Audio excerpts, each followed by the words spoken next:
আলাইকুম। আসসালামু আলাইকুম মিস। ওয়ালাইকুম সালাম।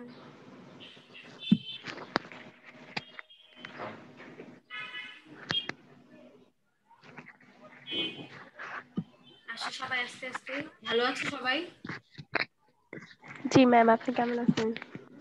আমিও আল্লাহর রহমতে ভালো আছি। একটু ওয়েট করি বাচ্চাদের জন্য।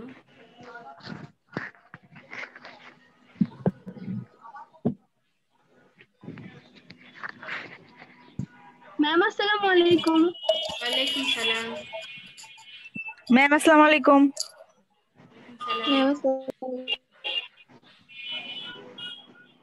সালাম।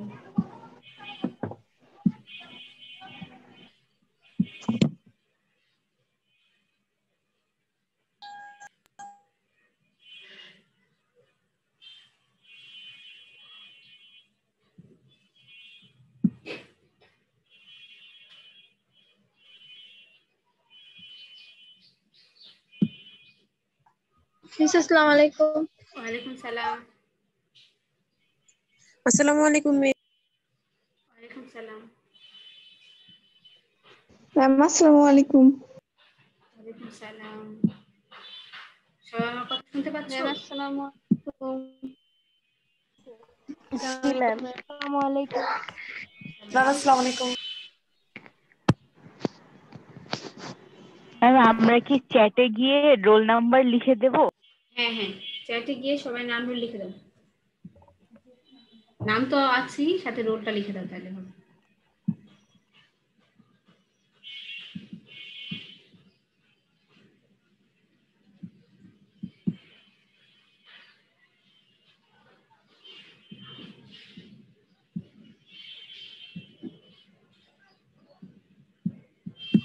একটু অপেক্ষা করি 2 মিনিট, কারণ আসছে সবাই, মাত্র 39 জন এসেছে এখন পর্যন্ত।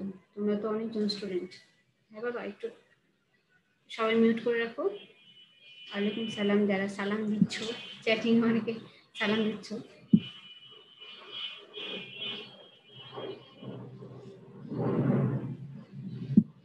তোমাদের আজকে আর কোনো ক্লাস হয়েছে?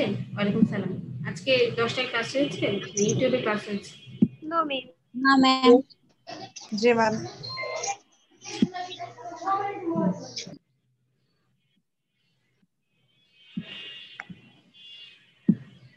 ওকে। আসসালামু আলাইকুম। ওয়ালাইকুম সালাম। আচ্ছা, সবাই আস্তে আস্তে আসছে, আমরাও আগাই আমাদের লেখাপড়ার দিকে। আমি দেখেছি লাস্ট মোমেন্ট পর্যন্ত আসতেই থাকে।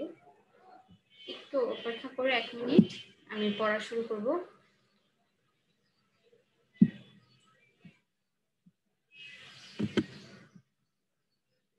ম্যাডাম আসসালামু আলাইকুম। ওয়ালাইকুম সালাম।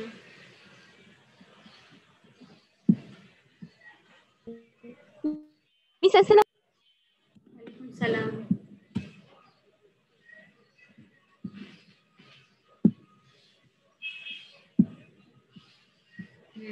অ্যাডমিট করে দিলাম। এখন আমরা পড়ায় চলে যাই, ঠিক আছে বাবা? সবাই যার যার মাইক্রোফোন মিউট করে রেখেছো আমি দেখতে পাচ্ছি, খুব ভালো। যারা এখনো করনি তারা করে দাও। এখন আমরা যা পড়ছিলাম আমরা আশা করি আজকে শেষ করতে পারবো। দেরি না করে আমরা সরাসরি পড়ায় চলে যাব, ঠিক আছে? আসুক যারা আসার, আস্তে আস্তে আসছে। আসসালামু আলাইকুম। ওয়ালাইকুম সালাম। শুনছো না বাবা? কি আওয়াজ?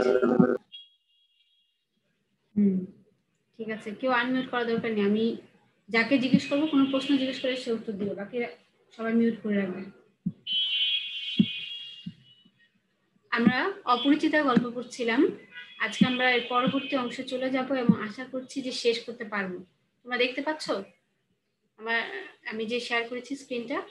জি ম্যাম। আচ্ছা ঠিক আছে, দেখতে পাচ্ছ, খুব ভালো। এখন সবাই মিউট করে রাখো।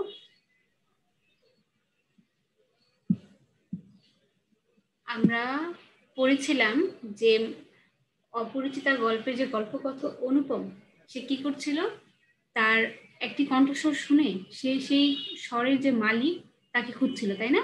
যে এই কণ্ঠটা কার।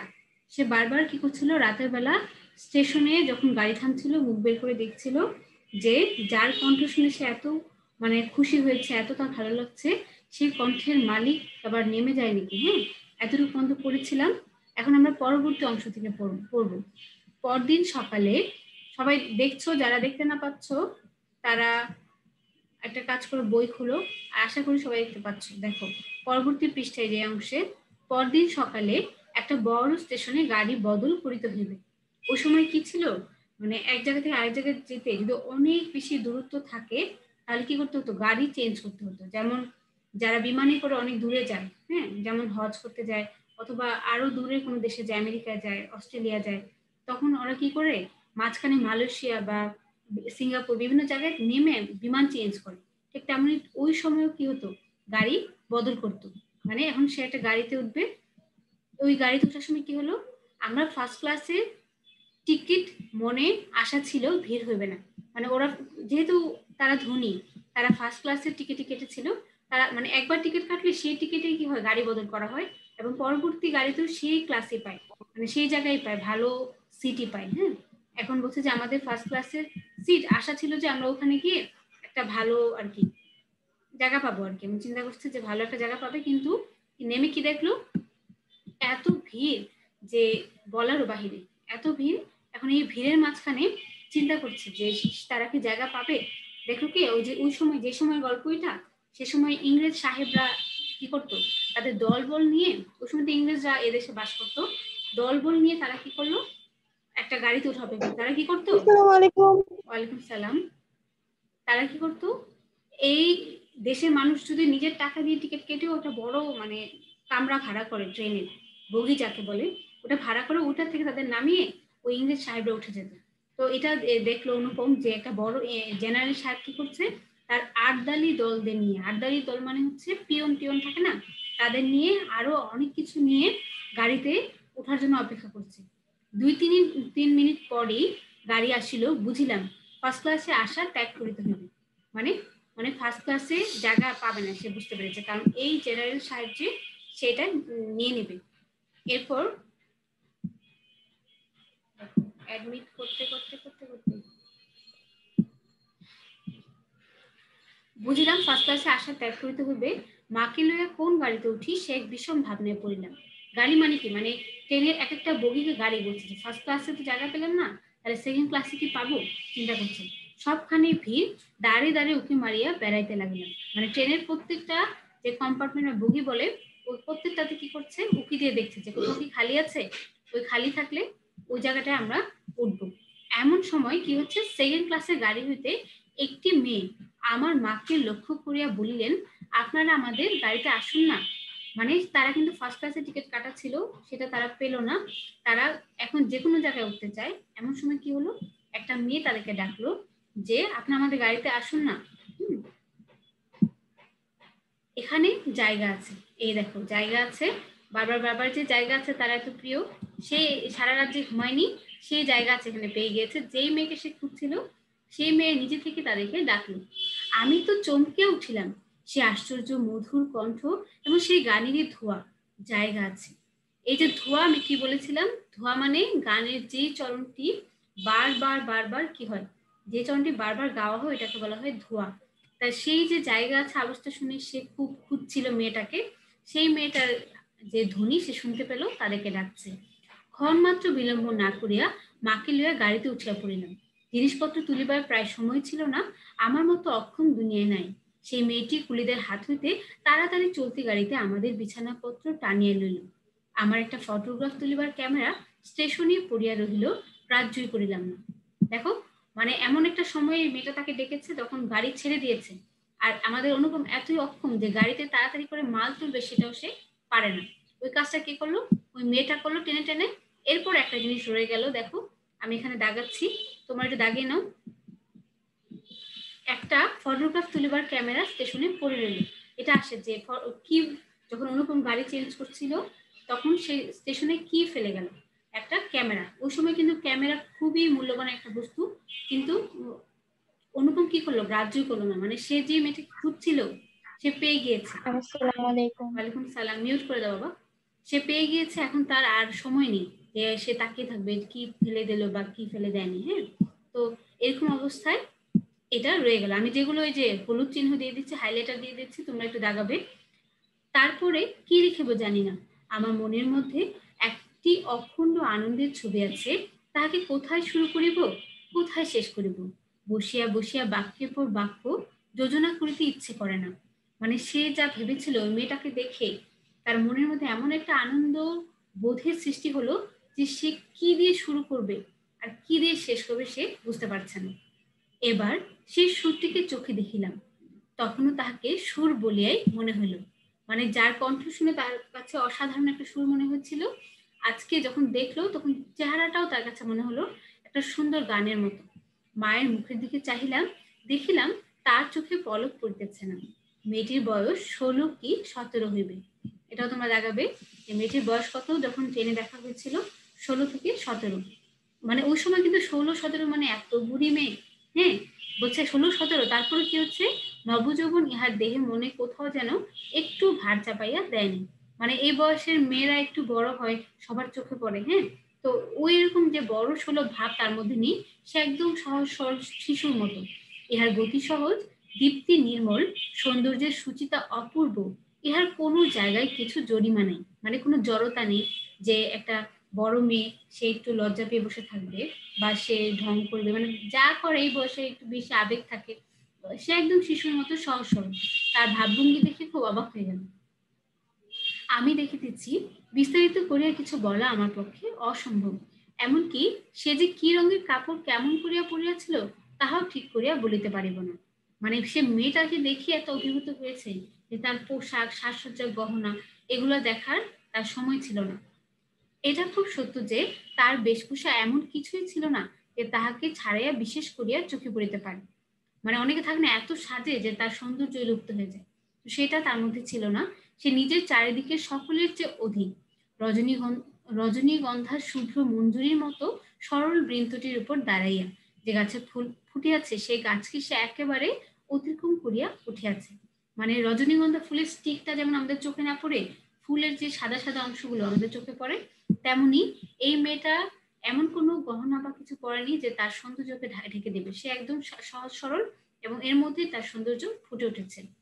সঙ্গে এখানে তোমরা রজনীগন্ধাটা দেখাতে পারো যে তার সৌন্দর্যকে কোন ফুলের সাথে তুলনা করেছে, রজনীগন্ধার শুভ্র মঞ্জুরির মতো। সঙ্গে দুটি তিনটি কি ছিল, ছোট ছোট মেয়ে ছিল, তাহাদিগকে লইয়া তাহার হাসি এবং কথার আর অন্ত ছিল না। আমি হাতে একখানা বই লইয়া সেদিকে কান পাতিয়া রাখিয়াছিলাম। দেখো, অনুপমের মানে কান ছিল ওইদিকে, কিন্তু অভিনয় করছিল যে খুব মনোযোগ দিয়ে সে বই পড়ছে। এখন সে কি করলো, যে সে যে গাছে দাঁড়িয়েছে, এই গাছের সাথে তুলনা করলো রজনীগন্ধার, এইটা অংশ বলার পরে সে কি করলো, তার দিকে মনোযোগ দিল। হ্যাঁ, আমি একটা জিনিস, দাঁড়াও 1 মিনিট।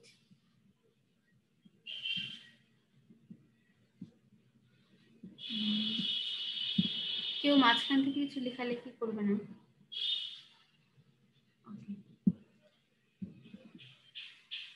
আচ্ছা, ঠিক আছে। তারপর সে কি করছিল, যেটুকু কানে আসতেছিল সে তো সমস্তই ছেলে মানুষের সঙ্গে ছেলে মানুষই কথা। তাহার বিশেষত্ব এই যে তাহার মধ্যে বয়সের তফাৎ কিছু মাত্র ছিল না। ছোটদের সঙ্গে সে অনায়াসে এবং আনন্দে ছোট হইয়া গিয়াছিল। সঙ্গে কতগুলি ছবিওয়ালা ছেলেদের গল্পের বই, তাহারই কোনো একটা বিশেষ গল্প শুনাইবার জন্য মেয়েরা তাহাকে ধরিয়া পড়িল।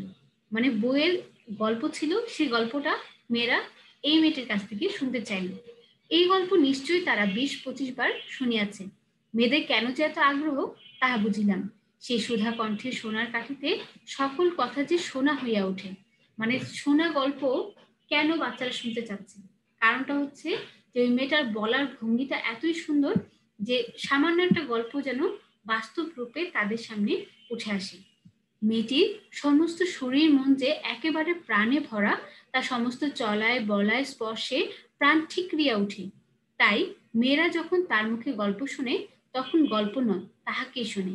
তাহাদের হৃদয়ের উপর প্রাণের ঝর্ণা ঝরিয়া পড়ে। মানে এই যে মেয়েটা, একে দেখে অনুপমের অনুধাবন হচ্ছে যে এই মেয়েটা অনেক মানে প্রাণ পরিপূর্ণ, প্রাণে পরিপূর্ণ। কিছু মানুষ আছে না যাদের সাথে মিশলে আমরা আরো মানে মন খারাপ হয়ে যায়, এত মন মরা, এত নেগেটিভ মাইন্ডেড। কিন্তু আমাদের এই যে গল্পের মেয়েটি, সে কিন্তু এরকম না। সে এতই শুধু চঞ্চলতা হলেই যে প্রাণ তা নয়, মানে তার কথাবার্তা সবকিছুতে অনেক যেন বেশি সজীবতা আছে। তার সেই উদ্ভাসিত প্রাণ আমার সেদিনকার সমস্ত সূর্যকিরণকে সজীব করিয়া তুলিল। আমার মনে হলো আমাকে যে প্রকৃতি তাহার আকাশ দিয়ে বেষ্টন করিয়াছে, সেই তরুণীর অক্লান্ত ওই তরুণীর অক্লান্ত অম্লান প্রাণের বিশ্বব্যাপী বিস্তার। পরের স্টেশনে পৌঁছতেই খাবারওয়ালাকে ডাকিয়ে সে খুব খানিকটা চানামুট কিনিয়া লইল। এটা তোমরা দেখাও যে স্টেশনে সে কি কিনেছে, চানামুট, মানে ওই যে বুট বাদাম পাওয়া যায় না, ওইরকম চানাপুট যেটাকে বলে, একটু কালো রঙের যেটা, সেটা কিনে নিল অনেকগুলো, এবং মেয়েদের সঙ্গে মিলিয়া নিতান্ত ছেলে মানুষের মতো করিয়া কল হাস্য করিতে করিতে অসংকোচে খাইতে লাগিল। মানে এখানে যে একটা পুরুষ মানুষ বসে আছে বা একটা মধ্যবয়স্ক মহিলা বসে আছে, এই পরোয়া নেই, সে খুব হাসাহাসি করে খুব অসংকোচে খাচ্ছে। আমার প্রকৃতি যে জাল দেয়া বেড়া, আমি কেন বেশ সহজে হাসি মুখে মেয়েটার কাছে এই চানা এক মুঠা চাহিয়া লইতে পারিলাম না। মানে আমাদের অনুপম যেভাবে বড় হয়েছে, সে কিন্তু সহজেই কারোর সাথে মিশতে পারে না। সে কিন্তু চাচ্ছিল যে মেয়েটার সাথে মিশুক, গল্প করবে। সে এই চেয়ে যে আপনারা কি খাচ্ছেন আমাকে একটু দেন তো, এই যে চাবে, এটা কিন্তু সে পারলো না যে এত সহজে মিশে যাবে।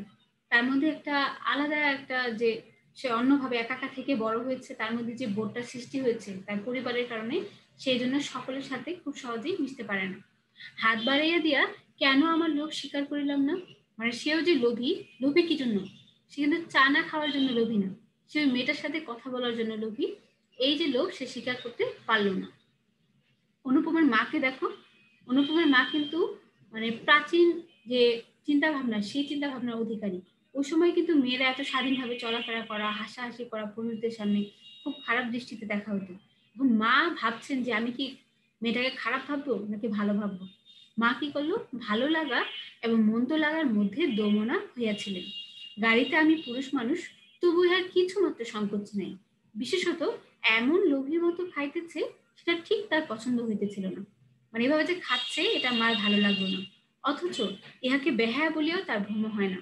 কিন্তু তার মানে চঞ্চলতা এই পরিমাণে যে তাকে মানে কেউ যে বলবে যে খুব উচ্ছৃঙ্খল বা বেহায়া, ওরকম বলে মনে হচ্ছে না। তার মনে হলো এই মেয়ের বয়স হয়ে আছে কিন্তু শিক্ষা হয়নি। হ্যাঁ, এটা কার মনে হলো, এটা অনুপমের মার মনে হলো। হ্যাঁ, যে এই মেয়ে মনে হয় ভালো মতো শিক্ষা পায়নি, মাটা নাই, এই জন্য এই মেয়ের কি হয়েছে, এই ধরনের ব্যবহার করছে। মা হঠাৎ কারোর সঙ্গে আলাপ করিতে পারেন না, মানুষের সঙ্গে দূরে দূরে থাকাটাই তার কি অভ্যাস। তার মানে অনুপমের যে অভ্যাসটা, সে অভ্যাসটা কোত্থেকে পেয়েছে, তার মার কাছ থেকে পেয়েছে। তার মাও কিন্তু কি করতো, মানুষের থেকে দূরে দূরে থাকতো। এই মেয়েটির পরিচয় লইতে তার খুব ইচ্ছা, কিন্তু স্বাভাবিক বাধা কাটাইয়া উঠিতে পারিতেছিল না। তার খুব ইচ্ছা হচ্ছে যে মেয়েটা কি, মেয়েটার পরিচয় কি, কোথায় থাকে, কিন্তু সেই যে তার মধ্যে একটা বাধা, কারোর সাথে সহজে মিশতে পারবে না, এটা বাধা কাটিয়ে সে উঠতে পারছিল না। এমন সময় গাড়ি একটা বড় স্টেশনে আসিয়া থামিল। দেখো এখন একটা ঘটনা ঘটবে। এই সেই জেনারেল সাহেবের একজন অনুষঙ্গী, কোন জেনারেল সাহেব, যার জন্য অনুপমরা ফার্স্ট ক্লাস গাড়িতে উঠতে পারেনি। সেই জেনারেল সাহেব তো আগেই মানে ট্রেনের একটা বগি দখল করেছে। এখন কি হলো, তারও আরো কিছু সঙ্গী টঙ্গী এই স্টেশন থেকে উঠবে। হ্যাঁ, উঠবে যে তারা আবার নতুন বগি খুঁজছে যে কোন জায়গা উঠা যায়, কার জায়গা উঠা যায়। ওই সময় কিন্তু ইংরেজরা আমাদের এমন ভাবে অত্যাচার করতো যে আমাদের দেশের মানুষকে মানুষই মনে করতো না, যে এরা বসে আছে দেখে নামাও, নামায় থার্ড ক্লাসে পাঠাও, পাঠিয়ে আমরা এখানে বসবো। সবাই মিউট করে দাও তো বাবা, কার বাসা থেকে আওয়াজ আসছে। আচ্ছা, এখন কি হচ্ছে, বারবার আমাদের গাড়ির সামনে দিয়া তারা ঘুরিয়ে গেল। মা তো ভয়ে আড়ষ্ট, আমিও মনের মধ্যে শান্তি পাইতেছিলাম না। হ্যাঁ, মানে তাদের ভয় হচ্ছে যেহেতু ফার্স্ট ক্লাসের জায়গা নেই, ওটা তো অলরেডি জেনারেল সাহেব দখল করিয়ে নিয়েছেন, জায়গা আছে সেকেন্ড ক্লাসে, সেকেন্ড ক্লাসে তারা বসে আছে, তাদেরকে অবশ্যই নামাবে। গাড়ি ছাড়িবার অল্পকাল পূর্বে একজন দেশি রেলওয়ে কর্মচারী নাম লেখার দুইখানা টিকিট গাড়ির দুই বেঞ্চের শিওরের কাছে লটকাইয়া দিয়া আমাকে বলিল, এই গাড়ির দুই বেঞ্চ আগে হইতে দুই সাহেব রিজার্ভ করিয়াছেন, আপনাদিগকে অন্য গাড়িতে যাইতে হবে। দেখো এটা কিন্তু একটা সম্পূর্ণ মিথ্যা কথা। এখানে তোমরা একটু দাগাবে, সেটা হচ্ছে কে কে এটা করেছে, দেশি কর্মচারী কি করলো, দুইটা টিকিট লাগালো। হ্যাঁ, কোথায়, বেঞ্চে। হ্যাঁ, এই বেঞ্চে যে টিকিট লাগালো, দুই বেঞ্চের মধ্যে লাগালো, এটা কিন্তু লাগিয়ে বললো কি এটা আগে থেকে রিজার্ভ করে আপনারা নামেন। আমাদের অনুপমের তো ব্যক্তিত্ব নেই এবং সে নিজেদের বগি অলরেডি হারিয়ে ফেলেছে, সে তো উঠেছিল ওই মেয়েটিদের যে সেকেন্ড ক্লাস সিট সেখানে। সে কি করলো, তাড়াতাড়ি ব্যস্ত হয়ে দাঁড়ালো। মেয়েটা হিন্দিতে বলল, না আমরা গাড়ি ছাড়িব না। দেখো মেয়েটা কোন ভাষায় বললো, এটা অনেক সময় অবজেক্টিভ আসে যে মেয়েটা কোন ভাষায় বললো যে না আমরা গাড়ি ছাড়িব না, হিন্দিতে বললো। কেন হিন্দিতে বললো? কারণ এই টিকিটটা লাগিয়েছে দুজন দেশি কর্মচারী। আর ওই সময় হিন্দি প্রচলিত ছিল, ওরা কিন্তু বাংলা অঞ্চল থেকে বের হয়ে গিয়েছিল, যে জায়গায় যাচ্ছিল অনেক দূরে, সেখানে হিন্দিতে সবাই কথা বলতো। তো মেয়েটা হিন্দি ভাষাও জানে, সে বলছে না আমরা গাড়ি ছাড়িব না। মানে মেয়েটা দেখো, তার কাছে তো আসলে টিকিট আছে, সে কেন গাড়ি ছাড়বে? সে লোকটি রোগ করিয়া বলিল, না ছাড়িয়া উপায় নেই। রোগ মানে হচ্ছে খুব জিদ দেখিয়ে বলল। কিন্তু মেয়েটির চলিষ্ণুতার কোনো লক্ষণ না দেখিয়া সে নামিয়া গিয়া ইংরেজ স্টেশন মাস্টারকে ডাকিয়া নিল। চলিষ্ণুতা মানে কি?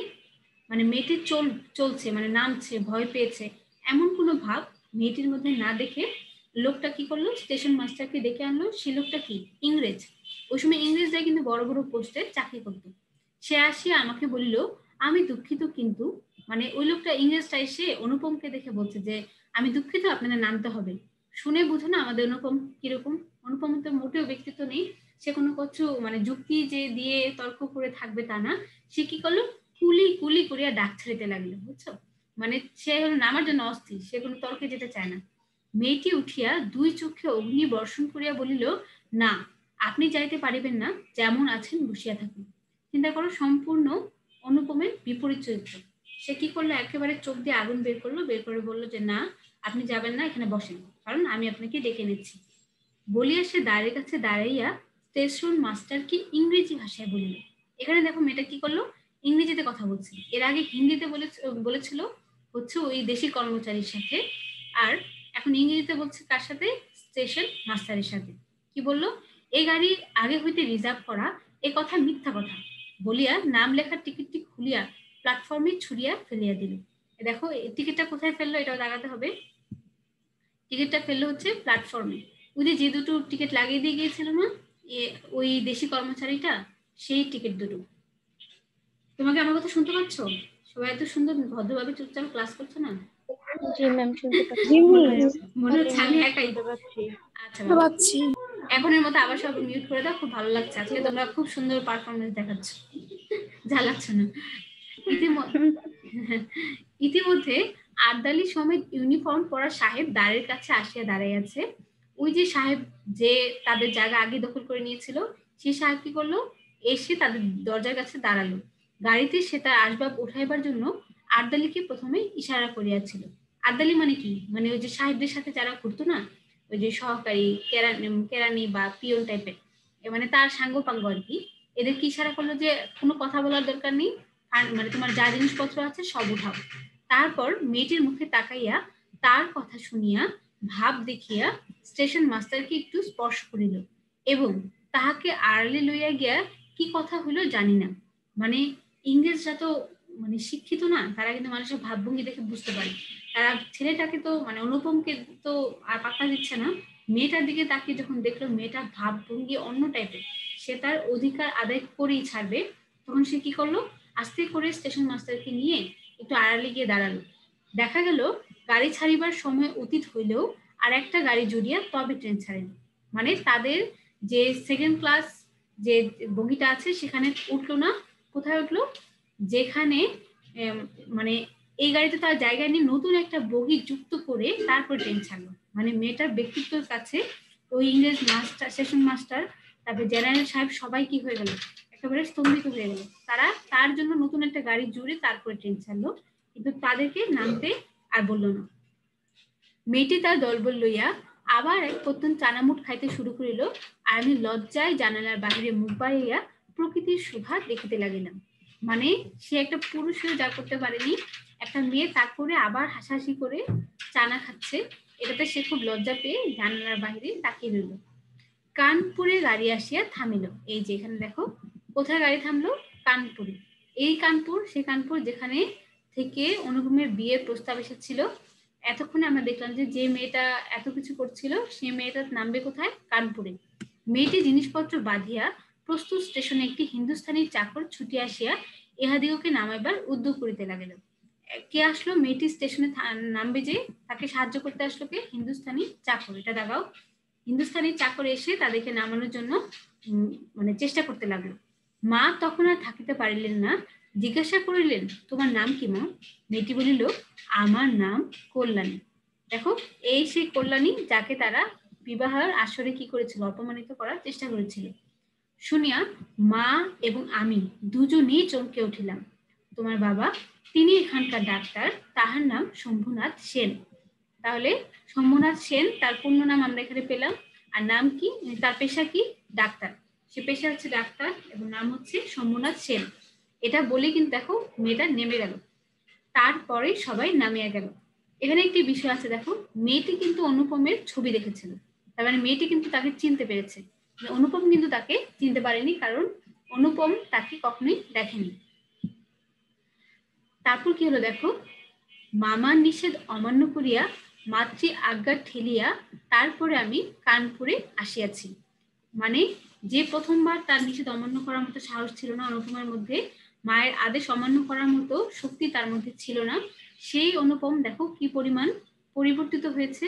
সে সবার নিষেধ অমান্য করে সে কল্যাণীদের সাথে আবার সম্পর্ক তৈরির জন্য কি করলো, তাদের যে এলাকা কানপুর সেখানে এসেছে। তার মানে আমরা আস্তে আস্তে দেখছি যে অনুপমের মধ্যে অল্প করে হলেও ব্যক্তিত্বের স্ফুরণ ঘটছে। কল্যাণীর বাপ এবং কল্যাণীর সঙ্গে দেখা হইয়াছে, হাত জোর করিয়াছি, মাথা হেট করিয়াছি, সোমনাথ বাবুর হৃদয় গলিয়াছে। মানে অনুপম এতভাবে ক্ষমা চেয়েছে, তাদের যে যৌতুক নিয়ে তারা যে অপমান করার চেষ্টা করেছে সেটাতে কল্যাণী কিন্তু খুবই খেপেছে, কিন্তু সোমনাথ বাবুর কিন্তু মনটা বলেছে, কারণ একটা ছেলে এতবার মাফ চাচ্ছে। কল্যাণী বলে, আমি বিবাহ করিব না। আমি জিজ্ঞাসা করিলাম কেন? সে বলিল, মাতৃ আজ্ঞা। মাতৃ আজ্ঞা শুনে কিন্তু খুব অবাক হয়ে গেল অনুপম, যে কল্যাণীর তো মাই নেই, তাহলে মায়ের আদেশ কিভাবে হলো যে মা তাকে নিষেধ করেছে বিয়ে করো না? এখন কি হচ্ছে, কি সর্বনাশ, এই পক্ষেও মাতুল আছে নাকি? মানে অনুপম ভাবছে এরও কি আমার মতো কোনো মামা আছে নাকি? মাতুল মানে কি, মায়ের বাড়ির লোক। হ্যাঁ, এ পক্ষে কি আমার মামার মতো কোনো মামা আছে যে বিয়ে ভেঙে দেওয়ার জন্য অস্থির? তারপরে বুঝিলাম মাতৃভূমি আছে। এই দেখো, এই লাইনটা অনুধাবনে চলে আসে, একটু দাগাও। যে তারপরে বুঝিলাম মাতৃভূমি আছে, অর্থাৎ সে মা বলতে মাতৃভূমিকে বোঝাচ্ছে। এই বিয়ে শাদী নিয়ে এ ধরনের অপমানের কারণে কল্যাণী এতটাই মানে লজ্জিত হয়েছে, অপমানিত বোধ করেছে, সে ভেবেছে যে শুধুমাত্র বিয়ে কিন্তু সবকিছু সমাধান নয়, একটা নারী কিন্তু দেশের জন্য অনেক কিছু করতে পারে। সে বললো যে মাতৃভূমির সেবা সে করবে। সে বিবাহ ভাঙার পর হইতে কল্যাণী মেয়েদের শিক্ষার ব্রত গ্রহণ করিয়াছে। মানে কল্যাণী যেহেতু নিজে শিক্ষিত, ওই সময়ে মেয়েদের শিক্ষাকে মানুষ পছন্দ করতো না, সে কি করলো, ওই এলাকার যে মেয়েরা আছে তাদের উচ্চশিক্ষায় শিক্ষিত করার জন্য সে ব্রত গ্রহণ করলো। এটাও দাগাতে হবে যে সে কি ব্রত গ্রহণ করেছিল হচ্ছে মেয়েদের শিক্ষার ব্রত। কিন্তু আমি আশা ছাড়িতে পারিলাম না, সেই সুরটি যে আমার হৃদয়ের মধ্যে আজও বাজিতেছে, সে যেন কোন ওপারের বাঁশি আমার সংসারের বাহির হইতে আসিল, সমস্ত সংসারের বাহিরে ডাক দিল। মানে সেই যে মেয়েটির কণ্ঠ তাকে যে ডাক দিয়েছে, সে যে গৃহের মধ্যে আবদ্ধ ছিল, সে জীবন থেকে তাকে যেন এক মুহূর্তে বের করে নিয়ে এসেছে হচ্ছে সেই কণ্ঠস্বরটি। যেই কণ্ঠস্বরের কারণে সে আগে যে মানুষের বিরুদ্ধে কিছু বলতে পারতো না বা তার ব্যক্তিত্ব বোধ তেমন ছিল না, এ সবকিছু যেন এক মুহূর্তে সৃষ্টি করে দিয়েছে কে, সেই কণ্ঠস্বরটি। আর সেই যে রাতে অন্ধকারের মধ্যে আমার কানে আসিয়াছিল, জায়গা আছে, সে যে আমার চিরজীবনের গানের ধোয়া হইয়া রহিল। তখন আমার বয়স ছিল 23, এখন হইয়াছে 27। এটা তোমরা সবাই দাগাও যে যখন অনুপমের বিয়ে ঠিক হয়েছিল তখন বয়স কত ছিল? 23। আর এখন কত হয়েছে? 27। মানে মাঝখানে এত বছর চলে গিয়েছে। এখনো আশা ছাড়ি নাই, কিন্তু মাতুলকে ছাড়িয়াছি, মানে মামাকে ছেড়েছে। ওই ছেড়েছে মানে কি, মামার সাথে তো আর সম্পর্ক ত্যাগ করতে পারে না, মানে মামার কথায় যে উঠ বস করতো সে অভ্যাসটা সে ছেড়েছে। নিতান্ত এক ছেলে বলিয়া মা আমাকে ছাড়িতে পারেন নাই। মানে অনুপমের কিন্তু কোনো ভাই বোন নেই, তার মায়ের একটাই সন্তান। এখন যে সন্তান এতদিন তাদের কথা উদ্বোস করতো, সেই সন্তান যখন তার মামার আদেশকে অগ্রাহ্য করেছে, সেই মা কিন্তু অনেক ক্ষেপে গিয়েছে যে আমার ভাইকে এত অবজ্ঞা করছে, কিন্তু তার একটা সন্তান দেখে সে ছেলেকে ত্যাগ করতে পারছে না, ছেলেকে তার সাথে সে রাখতে বাধ্য হয়েছে। তারপর তোমাদেরকে বলছে, মানে পাঠকদেরকে গল্পকথক বলছে, তোমরা মনে করিতেছ আমি বিবাহের আশা করি? না, কোনো কালেই না। আমার মনে আছে কেবল সে এক রাত্রির অজানা কণ্ঠের মধুর সুরের আশা জায়গা আছে। অর্থাৎ অনুপম যে এত কিছু করছে, মামাকে ছেড়েছে, তারপর মাতৃ আজ্ঞা ঠেলে সে যে গিয়েছে কানপুরে, এত চেষ্টা করার পরও বিয়ে হয়নি, তারপরও সে যে মেয়েটির কণ্ঠস্বরের প্রতি দুর্বলতা তার, এর কারণটা কি, সে কোনো বিয়ের আশা করে না। সে ওই যে বললো জায়গা আছে, ওটুকুই তারা যেন একটা পরম নিরাপদ স্থান হিসেবে পেয়েছে। মানে সেই মেয়েটার কারণেই কিন্তু সে একটা ব্যক্তিত্ব বোধে উত্তীর্ণ হয়েছে। তার মধ্যে আগে যে মেরুদণ্ডহীনতা ছিল সেটা সে কি হয়েছে, পরিবর্তন করেছে। নিশ্চয় আছে, নইলে দাঁড়াবো কোথায়? তাই বৎসরের পর বৎসর যায়, আমি এইখানে আছি, দেখা হয় সেই কণ্ঠ শুনি, যখন সুবিধা পাই কিছু তার কাজ করিয়া দিই। মানে সে মেয়েটাকে সহযোগিতা করছে, মানে মেয়েটা যে ব্রত গ্রহণ করেছে নারীদের শিক্ষা দেওয়ার, সেই ব্রতের সাথে সেও যেন কি করেছে, যুক্ত হয়েছে। সে কি করলো, এখন মেয়েটার সাথে দেখা করে কথা হয়, মেয়েটা তাকে মাফ করেছে জন্য কিন্তু সে মেয়েটার সাথে যে কাজ, মেয়েটা যে কাজ করছে দেশ সেবা, সেটার সাথে সে যতটুকু পারে, সেও তো একজন শিক্ষিত মানুষ, সে যতটুকু পারে ততটুকু সে সহায়তা করে, কাজ করিয়া দিয়ে। আর মন বলে, এই তো জায়গা পাইয়াছি, ও গো অপরিচিতা, তোমার পরিচয় শেষ হইল না, শেষ হইবে না, কিন্তু ভাগ্য আমার ভালো, এই তো আমি জায়গা পাইয়াছি। এটা তুমি শেষ লাইনটা তোমরা দাগাও, ভাগ্য আমার ভালো, এই তো আমি জায়গা পাইয়াছি। হ্যাঁ, মানে তার যে জায়গা, ওই যে জায়গা আছে বলে তাকে দেখেছিল, মানে সে একটা স্থান পেয়েছে, সে মেয়েটার কাছ থেকে ক্ষমাও অর্জন করতে পেরেছে, এবং সে নিজের একটি পরিচয় অবশেষে সৃষ্টি করতে পেরেছে। নিজের মতামত নিজে নেওয়া, নিজের ব্যক্তিত্ব বোধে উত্তীর্ণ হওয়া, এই সবকিছু তার মধ্যে আমরা দেখি। তাহলে আমাদের গল্পটা শেষ হলো। এখন দেখো, এখন ক্লাস শেষ হয়ে যাচ্ছে, এই সময়ও আমার প্রিয় স্টুডেন্ট আসছে এখনো। আচ্ছা, তোমরা যারা ক্লাসটা এই যে লাস্টের দিকে জয়েন করছো, তারা কিন্তু কিছুই পেলে না, দেখো দাগানো আছে কিছু অংশ, বই একটু দাগিয়ে ফেলো, আবার ইউটিউবে তো ক্লাসটা দিব, তখন দাগানো অংশগুলো একটু দাগিয়ে ফেলবে। এই গল্পটা আমাদের আজকে সমাপ্ত হলো অবশেষে, কয়েকটা ক্লাসের মধ্য দিয়ে। অনেক বড় একটা গল্প ছিল, কিন্তু শেষ হয়েছে। হ্যাঁ, এটা হচ্ছে ভালো দিক। আমার একটা কোশ্চেন ছিল। হ্যাঁ বলো আফরিন, বলো কি প্রশ্ন ছিল? ম্যাম, আমি নেটের কারণে শুনতে পাইনি। এখানে এই যে বলছে যে এখানে এখনো আশা ছাড়ি নাই, কিন্তু মাতুলকে ছাড়িয়াছি, এটা হ্যাঁ, কি বুঝ নাই ম্যাম? মানে হচ্ছে তার মামার কথা সে উদ্বোস করতো না, মামাই তো তার বিয়ে ভাঙার জন্য দায়ী। এই মামার কথা যে উদ্বোস করতো, সেটা সে ছেড়েছে। মানে সে মেয়েটার কাছ থেকে এটা শিখেছে যে ব্যক্তিত্ব বোধ কতটা দরকার। তাই সে কি করেছে, তার মামাকে ছেড়ে দিয়েছে। ছেড়ে দিয়েছে মানে মামার কথা আগের মতো সে উদ্বোস করেন। বুঝতে পেরেছো? মামাকে ছেড়েছে, মাতুল মানে হচ্ছে মামা। বুঝতে পেরেছো আফরিন? ম্যাম, হ্যাঁ, বর্ণালী বলো। বর্ণালী না ম্যাম, সোহাগী। ও আচ্ছা, আমি যার নাম দেখলাম তারটাই বলছি, বলো সোহাগী বলো। ম্যাম, রবীন্দ্রনাথ কি শেষমেশ আর বিয়ে করেনি? এটা তো রবীন্দ্রনাথের না, এটা একটা গল্প। হ্যাঁ, এটা হচ্ছে অনুপম। ও আচ্ছা। হ্যাঁ, ছোট গল্পের স্টাইল কি জানো? ছোট গল্পটায় মানে এমন ভাবে লেখা হয় যে লাস্টে তোমরা কল্পনা করে নিতে পারবে যে আহ, হয়তো বিয়ে করেছে, হয়তো অনেক বছর পর বিয়ে করেছে, হয়তো বিয়ে জীবনও করেনি। মানে ছোট গল্প এভাবেই শেষ হয়, যে তোমাদেরকে ভাবার সুযোগ দেওয়া হয়, তোমরা যেভাবে না। ঠিক আছে, এটাই হলো গল্পের শেষ কথা। এখন আমরা দেখবো যে আসলে এই গল্পে আমরা কি কি বিষয় পেয়েছি। এখানে আমরা পেয়েছি হচ্ছে নারীর যে আত্মমর্যাদা বোধ, সেটা, যে একটা নারী ব্যক্তিত্ববান হলে, আত্মমর্যাদা বোধ হলে, শিক্ষিত হলে তার মধ্যে কি ধরনের ব্যক্তিত্ব দেখা যায়। হ্যাঁ, সে কি ধরনের হয়ে উঠতে পারে, কিভাবে সে সমাজকে অবজ্ঞা করতে পারে, সমাজের চোখ রাঙানিকে অবজ্ঞা করতে পারে, এটা আমরা দেখি। এবং আমরা দেখি এখানে যৌতুক প্রথা একটা মানে খুবই খারাপ একটা দিক, যে কিভাবে করে শোষণ করতো মেয়ের পরিবারকে, যৌতুকের জন্য কিভাবে অপমানিত করতো। হ্যাঁ, এই যৌতুক প্রথাটা শুদ্ধভাবে উঠে এসেছে, কিন্তু যৌতুক প্রথা দিয়ে কিন্তু রবীন্দ্রনাথ শেষ করেননি। তিনি দেখিয়েছেন যে চাইলেও এর প্রতিবাদ করা সম্ভব। আর এখানে আমরা শম্ভুনাথ সেন চরিত্রটাকে দেখি, যিনি কল্যাণীকে মূল সাপোর্টটা দিয়েছেন। হ্যাঁ, যে শক্তি হিসেবে দাঁড়িয়েছে সেটা হচ্ছে শম্ভুনাথ সেন। শম্ভুনাথ সেন যদি স্বাভাবিক ওই সময়কার মানুষদের মতো কুসংস্কারচ্ছন্ন হতো, তাহলে কিন্তু মেয়ের বিয়ে ভাঙার সাহস করতো না। এই যে মেয়ের বিয়ে ভেঙে দিয়েছে, এই সাহসটা সে পেয়েছে, সে একজন শিক্ষিত মানুষ, এবং তার মেয়েকেও সে উচ্চশিক্ষায় শিক্ষিত করেছে। মানে এখানে নারীর জাগরণ, নারীর আত্মমর্যাদা বোধ এখানে আছে। যৌতুক প্রথার বিরুদ্ধে রবীন্দ্রনাথের যে ঘৃণা বা প্রতিবাদ এখানে ফুটে উঠেছে, এবং একজন পুরুষের যে আত্মগ্লানি বা নিজের কাজের উপরে, যে অনুপম নিজের কাজে সে নিজে লজ্জিত হয়েছে, লজ্জাবোধ, হ্যাঁ, অনুতপ্ততা, এই সবকিছু এখানে উঠে এসেছে। তাহলে গল্পটা আমাদের সমাপ্ত হয়েছে। এই গল্প থেকে যে অনেক অনেক অবজেক্টিভ আসার মানে সুযোগ আছে, কারণ অনেক বড় একটা গল্প।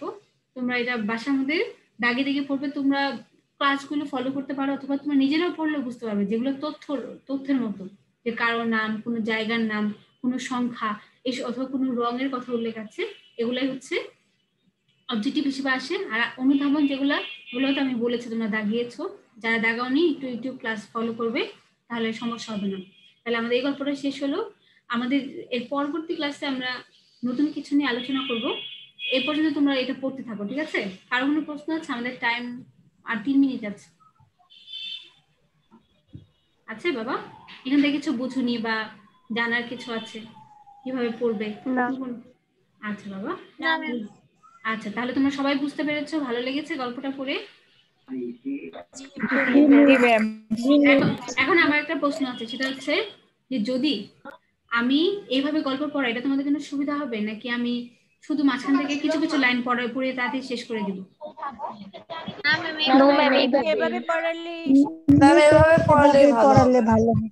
আচ্ছা, এভাবে করলে একটু টাইম বেশি লাগে, কিন্তু মানে হ্যাঁ, বুঝতে সুবিধা হয়, গল্পটা একদম ভালোভাবে বোঝা যায়। হ্যাঁ হ্যাঁ হ্যাঁ। আর যদি ওভাবে পড়ায় তাহলে একটু দ্রুত পড়া যাবে, অনেক কিছু পড়া যাবে, কিন্তু গল্পটা দেখা যাবে আর এত একটা মানে লাইন টু লাইন বোঝা যাবে না। ঠিক আছে বাবা? তাহলে তোমাদের সবার মানে সুস্থতা কামনা করি, সবাই খুব ভালো থাকো, সুন্দর করে পড়ালেখা করো। ভালো থাকবেন। আচ্ছা বাবা, আসসালামু ওয়ালাইকুম আসসালাম, আলাইকুম, ভালো থাকবেন। আল্লাহ হাফেজ। আসসালামু আলাইকুম। আসসালামু আলাইকুম।